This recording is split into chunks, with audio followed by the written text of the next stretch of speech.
بسم اللہ الرحمن الرحیم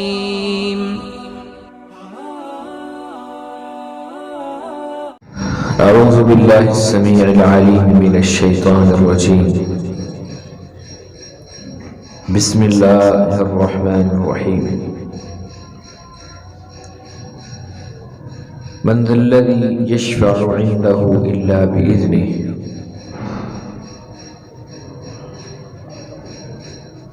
رب اشرح لي صدري ويسر لي امري واحلل عقدة من لساني يفقهوا قولي.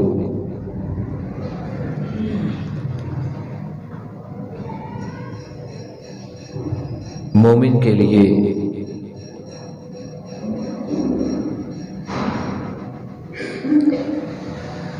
اللہ کی جنت حاصل کرنے کے لیے جو سب سے بڑی امید ہے وہ عقیدہ شفاعت ہے.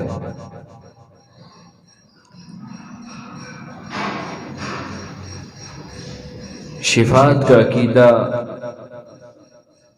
ایسا عقیدہ ہے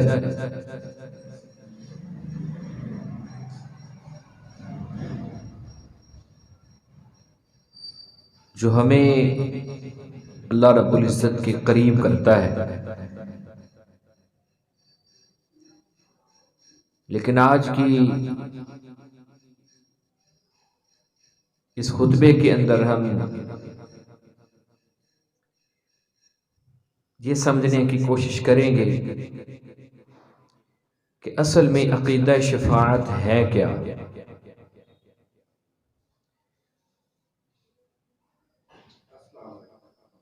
وعلیکم السلام. اسلام نے جو عقیدہ شفاعت کا مفہوم بیان کیا ہے اس کا مفہوم اور ہمارے ہاں جو عقیدہ شفاعت کا مفہوم پایا جاتا ہے دونوں میں زمین و آسمان کا فرق ہے.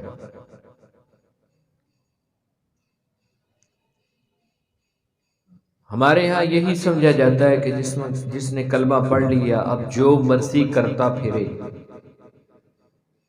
اس کو رسول اللہ صلی اللہ علیہ وسلم کی سفارش ملے گی. حالانکہ ایسا نہیں ہے.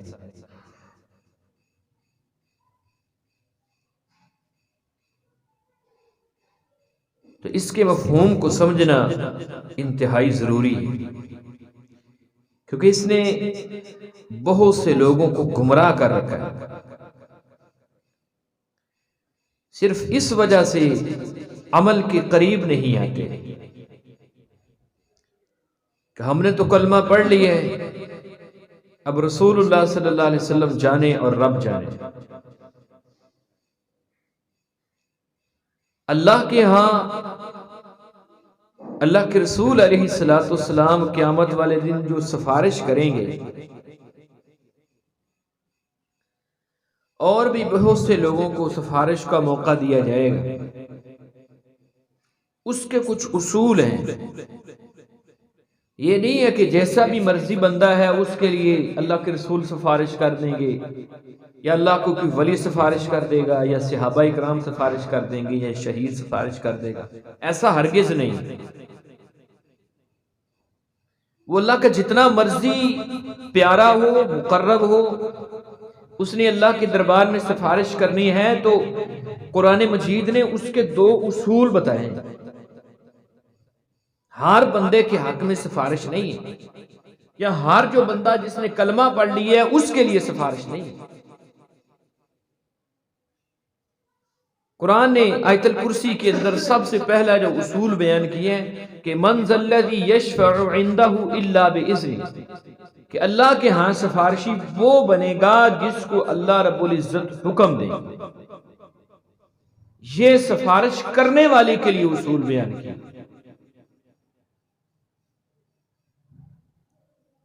دوسرا اصول کیا بیان کیے من ذا الذی یشفع عنده الا باذنہ کون ہے جو اس کے حکم کے بغیر اللہ کے ہاں سفارشی بن سکے. اور تیسرا اصول اسلام نے جس کے حق میں سفارش کی جا رہی ہے یا کی جائے گی اس کے لیے اصول بیان کیا، وَلَا يَشْفَعُونَ إِلَّا لِمَنِ ارْتَضَىٰ، جس کے بارے میں اللہ رب العزت راضی ہوں گے، اللہ کی مشیت ہوگی، اللہ کا حکم ہوگا کہ آپ اس کے بارے میں سفارش کریں، اللہ کے رسول، صحابہ کرام، اللہ کے ولی ان کے بارے میں سفارش کریں گے۔ یہ تین اصول ہیں۔ اب اللہ کن کے بارے میں راضی ہوگا؟ اللہ کن کے بارے میں سفارش کو قبول کرے گا؟ اس کے لیے سب سے پہلا جو قرآن نے اور رسول اللہ صلی اللہ علیہ وسلم نے اس بندے کی شرط بتائی ہے کہ جس کے حق میں سفارش کی جائے گی، اس کا عقیدہ توحید ہونا انتہائی لازمی اور ضروری۔ جس بندے کا عقیدہ درست نہیں ہے،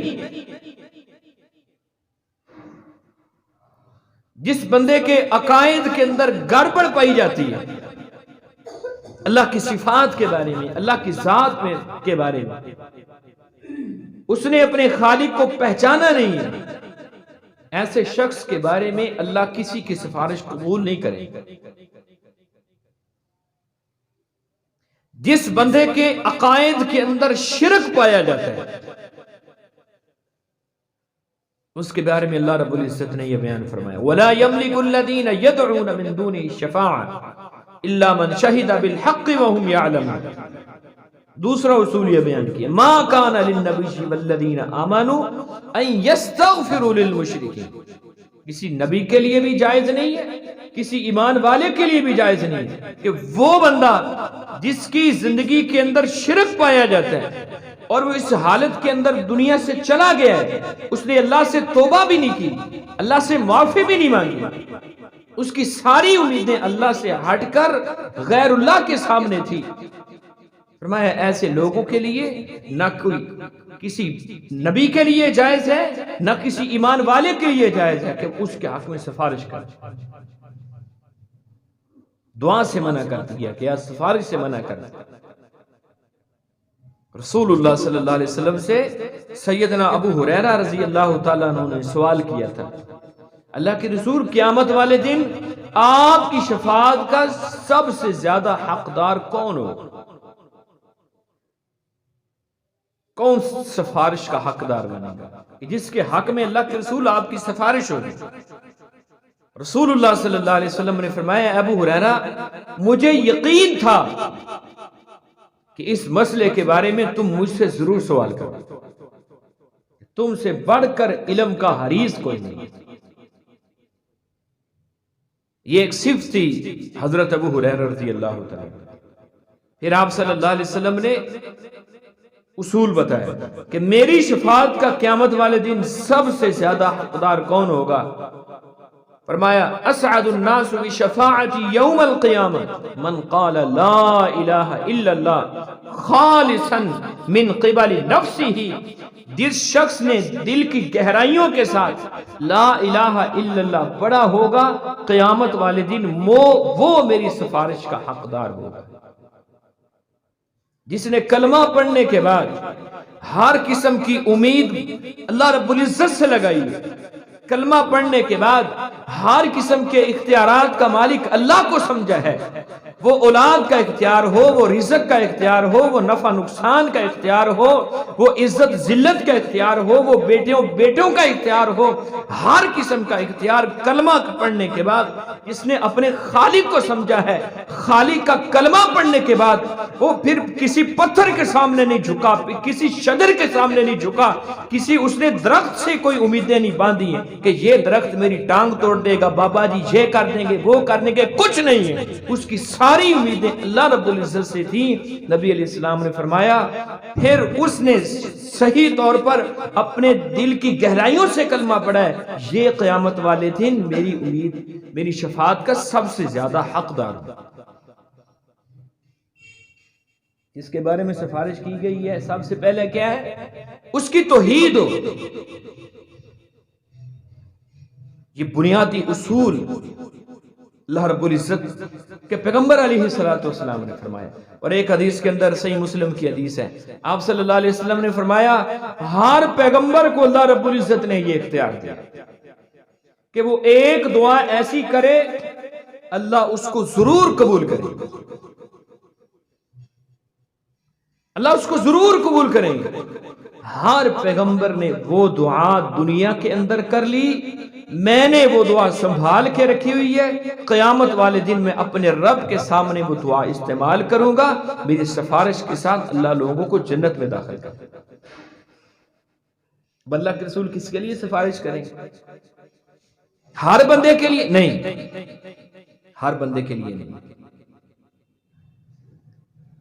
اللہ کے رسول علیہ السلام نے فرمایا من مات من امتی لا یشرک باللہ شیئا، میری امت کا وہ بندہ جو اس حالت میں مرا ہے کہ اس کے نامہ اعمال کے اندر شرک کوئی نہیں، شرک نہیں ہے، اس بندے کے بارے میں محمد قیامت والے دن سفارش کروں۔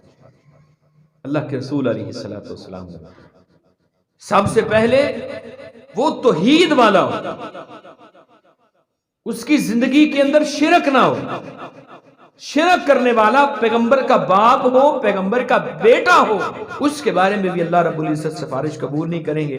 اللہ نے اپنی کلام کے اندر سورہ ہود کے اندر نوح علیہ السلام کے بیٹے کا ذکر کیا، ہم نے اکثر سن رکھا ہے کہ اللہ کی طرف سے عذاب آیا، پانی آیا ہے، اس نے بیٹے کو بلایا نوح علیہ السلام نے کہ آؤ میری کشتی کے اندر سوار ہو جاؤ۔ اس نے کہا میں پہاڑ کے اوپر چڑھ کر اپنی جان کو بچا لوں گا۔ تو نوح علیہ السلام نے فرمایا یہ پانی وہ عام پانی نہیں ہے، یہ بارش وہ عام بارش نہیں ہے، لا عاصم اليوم من امر اللہ، یہ وہ پانی ہے اس پانی کے آنے کے بعد اللہ کے علاوہ کوئی بھی نہیں بچا، اللہ کا عذاب ہے۔ پھر وہ پانی کے اندر غرق ہوا، پھر نوح علیہ السلام نے اپنے رب سے التجائیں کی، فقال رب ان بنی من اہلی، یا اللہ میرا وہ بیٹا تھا میرے اہل سے تھا، اللہ تیرا وعدہ تھا کہ تو میرے اہل کو عذاب کے اندر گرفتار نہیں کرے گا۔ اللہ رب العزت نے فرمایا وہ تیرا اہل نہیں، تیرا اہل کون ہے؟ جنہوں نے کلمہ پڑھ لی ہے، جنہوں نے کلمہ پڑھ کے تیرے دین کے اندر داخل ہو گئے ہیں، مسلمان ہو گئے ہیں، وہ تیرے اہل والے۔ اور یہاں تک نہیں بیان فرمایا کہ میں نہیں تیری دعا قبول کروں گا، نہیں، فرمایا فلا تسألنی ما لیس لک بہ علم انی اعیدک ان تکون من الجاہلین، میرے اصول کے اندر، میرے ضابطے کے اندر اگر دوبارہ تم نے اپنے بیٹے کے لیے دعا اور سفارش کر دی، تمہارا نام پیغمبروں کی صف سے نکال کر جاہلوں کی صف میں شامل کر دیا۔ مشرک بندہ، اللہ کے رسول اس کے بارے میں سفارش نہیں کریں گے، کوئی پیغمبر بھی نہیں کرے گا، کوئی پیغمبر نہیں۔ حضرت ابراہیم علیہ السلام کے بارے میں صحیح البخاری کے اندر روایت ہے، باپ حاضر آئے گا قیامت والے دن، بیٹا ساری زندگی میں تیری نہیں مانی لیکن آج مجھے بچا۔ ابراہیم علیہ السلام کہیں گے ابا جان میں ساری زندگی آپ کو یہ کہتا رہا کہ اس کام سے باز آ جائیں، یہ شیطان کا کام ہے، یہ شیطان کا راستہ ہے، رحمان کا راستہ نہیں ہے۔ اس وقت بھی اب حدیث صحیح البخاری کو اٹھا کر دیکھیں، ابراہیم علیہ السلام کے باپ کو کون سی شکل دی جائے گی، ان کی بھی سفارش قبول نہیں کی جائے گی۔ پہلا اصول یہ بیان کیا۔ دوسرا اصول، جس بندے نے جتنا بھی عمل کیا ہے ہو اپنے پیغمبر کے طریقے کے مطابق ہوگا تو پھر سفارش قبول کی جائے گی، وہ اگرچہ تھوڑا ہے، اس سے غرض نہیں، کیونکہ اللہ کے ہاں جو اصول بتایا گیا ہے اعمال کی قبولیت کا، اللہ کی توحید کے بعد پیغمبر علیہ الصلوۃ والسلام کا طریقہ، آپ کا راستہ جو آپ دین دے کر گئے ہیں، اس نے اس کو کافی سمجھا ہے۔ رسول اللہ صلی اللہ علیہ وسلم کی حدیث ہے، آپ نے فرمایا کوئی بھی عمل جو جنت کے قریب کرتا ہو، جہنم سے دور کرتا ہو، میں محمد نے نہیں چھوڑا۔ ہر وہ عمل تمہارے سامنے واضح کر دیا۔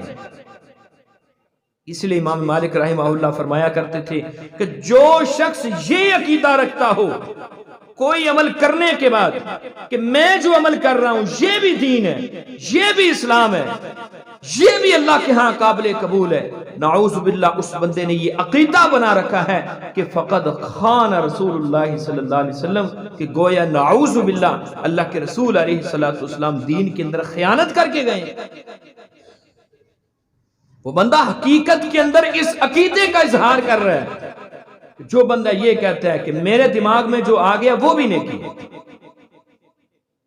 تو اللہ کے رسول علیہ السلام کی سفارش کا حقدار بننے کے لیے دوسرا اصول جو اسلام نے بتایا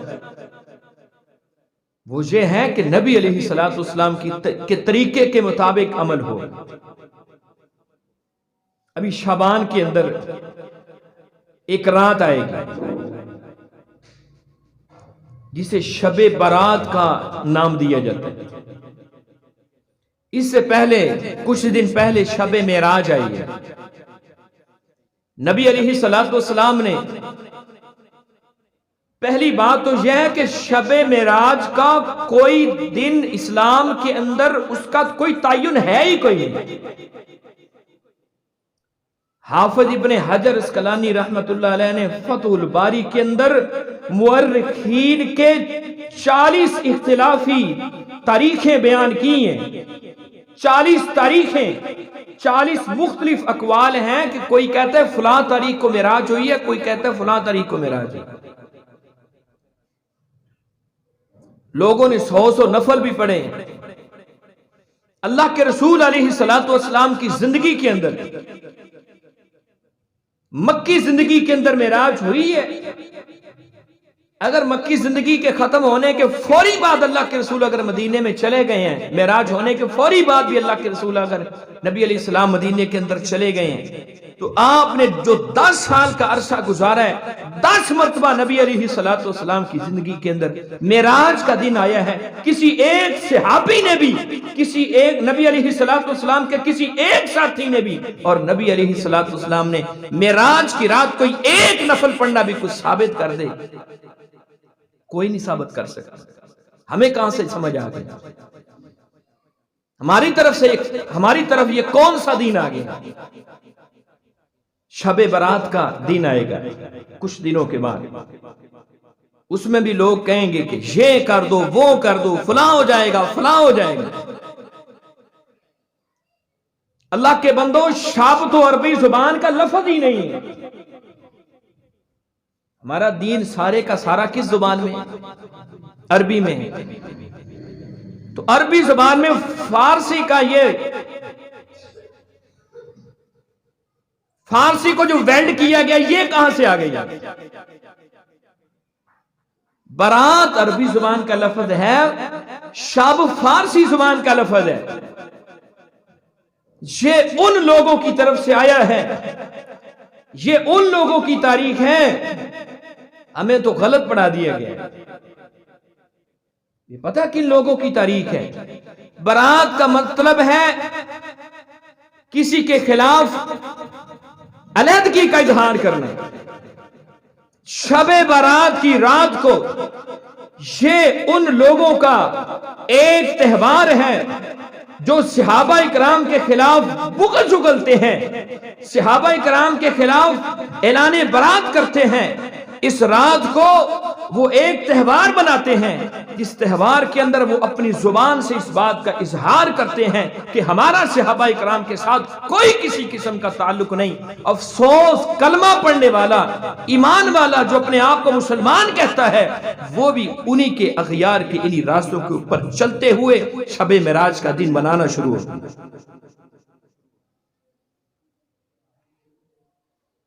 ہمیں غلط پڑھایا گیا۔ شب میں برات کا اسلام کے ساتھ کوئی تعلق نہیں.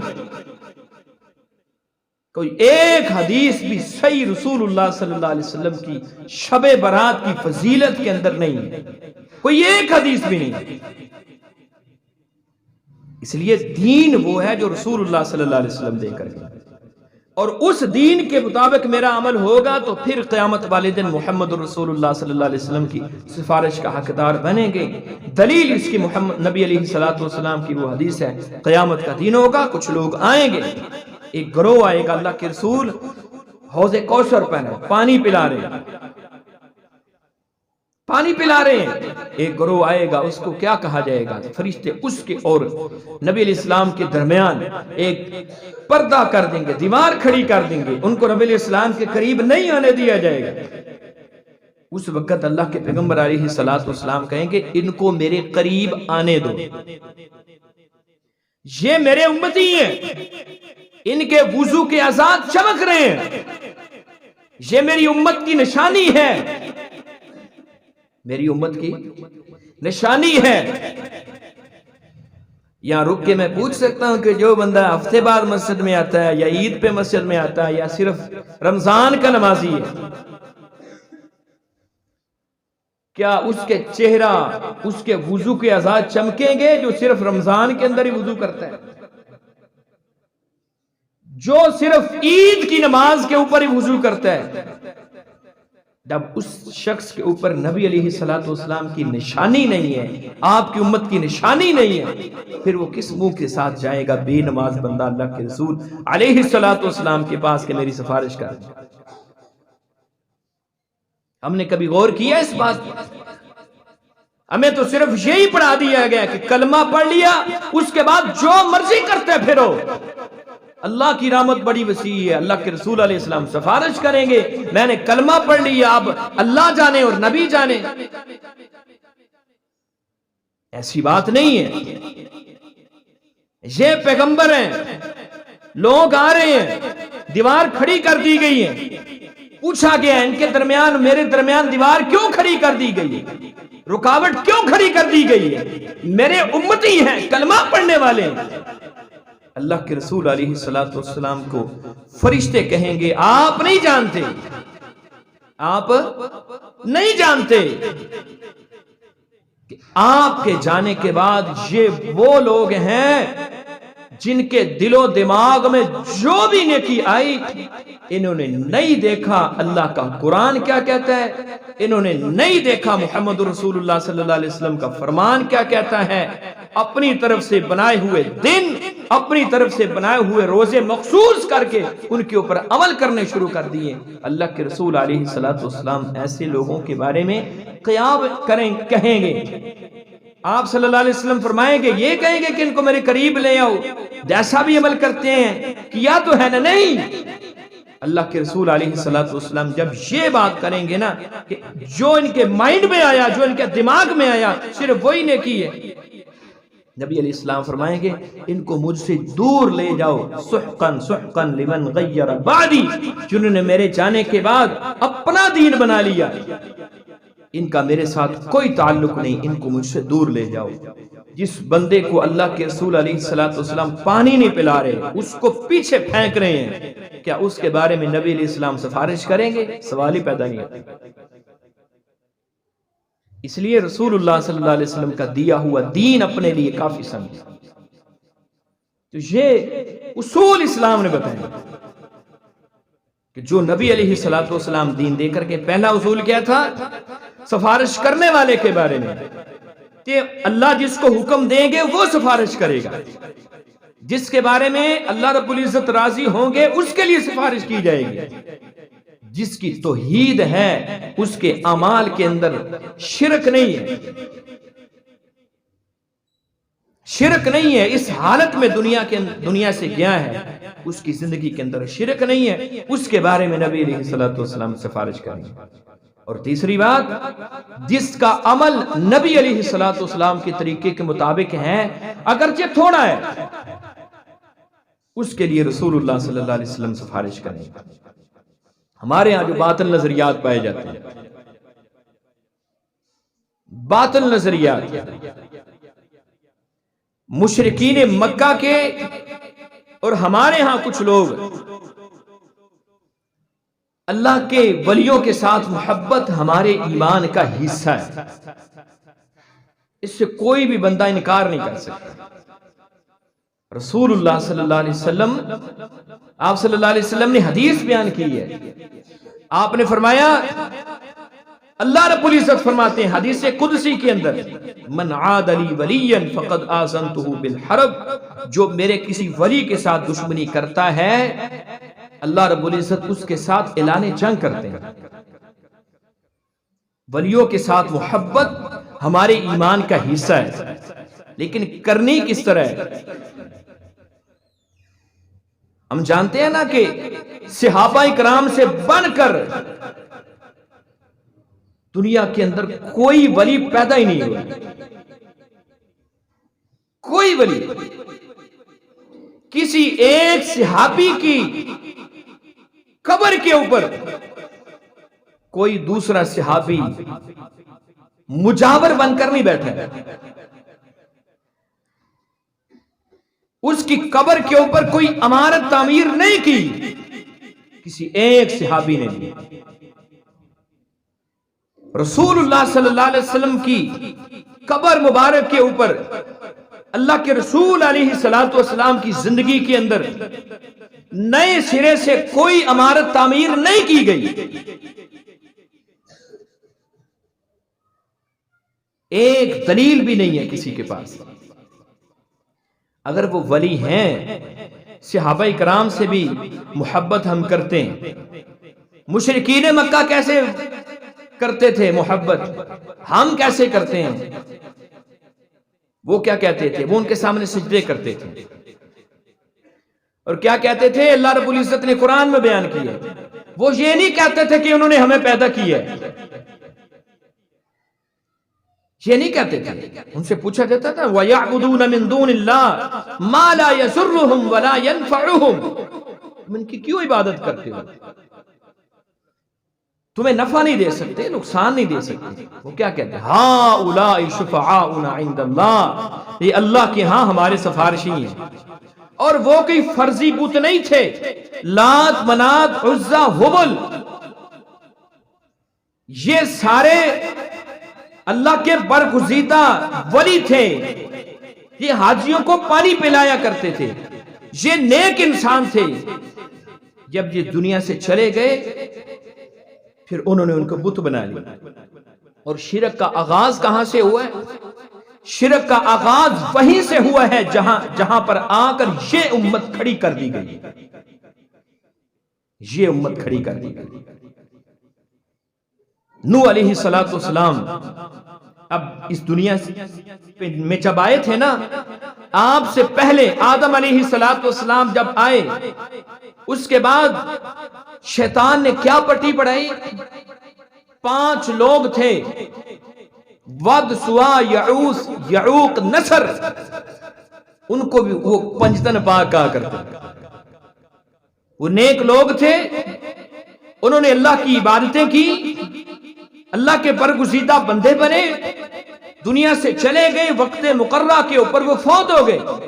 حق تو یہ تھا، نیکی کا جو راستہ وہ دے کر گئے ہیں، اس راستے کے اوپر چلیں۔ اللہ کے ولیوں سے محبت یہ ہے، جو وہ راستہ دین کا دے کر گئے ہیں، اسلام کا دے کر گئے ہیں، اس راستے کے اوپر آپ چلیں۔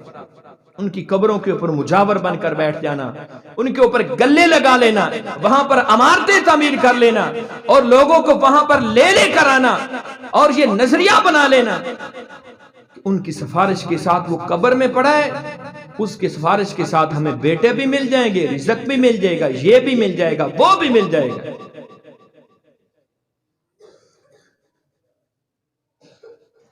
انہوں نے، شیطان نے پٹی پڑھائی، وہ نیک بندے تھے، ان کے ساتھ محبت کرو۔ کیسی محبت کرنی ہے؟ تم ان کی تصویریں بنا کر رکھیں، تصویریں بنا کر رکھی گئی۔ پھر کچھ دیر کے، یہ حدیث کے الفاظ ہیں، اپنی طرف سے نہیں بیان کر رہا، حدیث کے الفاظ نبی علیہ السلام کی صحیح حدیث ہیں۔ شرک کی ابتدا کیسے ہوئی؟ وہ قوم چلی گئی تصویریں بنا کر رکھنے والی. آپ اپنے معاشرے کے اندر نظر دوڑائیں، تصویریں لگائی نہیں گئی دیواروں کے ساتھ، دکانوں کے اوپر تصویریں لگی ہوئی ہیں، دکانوں کے اوپر. ان کو سلام کیے بغیر یہ حضرت صاحب کسی کو سامان ہی نہیں دیتے، کسی کو سامان ہی نہیں دیتے. سب سے پہلے دکان کھولتا ہے، پھر اس کو سلام کرتا ہے تصویر کو، پھر جو ہے نا وہ کاروبار کا آغاز کرتے ہیں. اللہ کے رسول علیہ الصلوۃ والسلام نے برکت کا کیا طریقہ بتایا ہے؟ تم دکان پہ آئے ہو، اپنے کاروبار کا آغاز کرنے لگے ہو، تم جو بھی کرنے لگے ہو اس کا آغاز بسم اللہ کے ساتھ پڑھو، اللہ برکت ڈالے گا. نبی علیہ الصلوۃ والسلام یہ طریقہ بتا کر گئے. انہوں نے تصویریں بنائی، پھر وہ نسل ختم ہوئی، شیطان نے اگلی نسل کو پٹی بڑھائی، ان کے بت بنا کر سامنے رکھو، ان کی شکلیں بنا کر سامنے رکھو، اور سوشل میڈیا کے اوپر لال شہباز قلندر کا بت بنایا گیا ہے. یہ ویڈیو وائرل ہے، آپ نے بھی دیکھی ہوگی. وہی پرانے راستوں کے اوپر امت چل نکلی ہے. نبی علیہ الصلوۃ والسلام نے فرمایا تھا نا، میری امت پچھلی امتوں کے طریقوں پر چلے گی، ان کی شانہ بشانہ چلے گی، اسی راستے کے اوپر چلنے کا. ایک بت تو بن گیا، دوسرے بت بھی بنے گا. بت بنے، ان کو سجانا سنوارنا، پھر وہ نسل ختم ہوئی، شیطان نے اگلی نسل کو پٹی بڑھائی، ایسے کیا بنے گا، ان کے سامنے سجدے کرو. انہوں نے سجدے کرنے شروع کر دیا، اب وہ سمجھتے ہیں یہی دین ہے. حدیث کا اگلا حصہ انشاءاللہ اگلے خطبے کے اندر بیان کریں گے.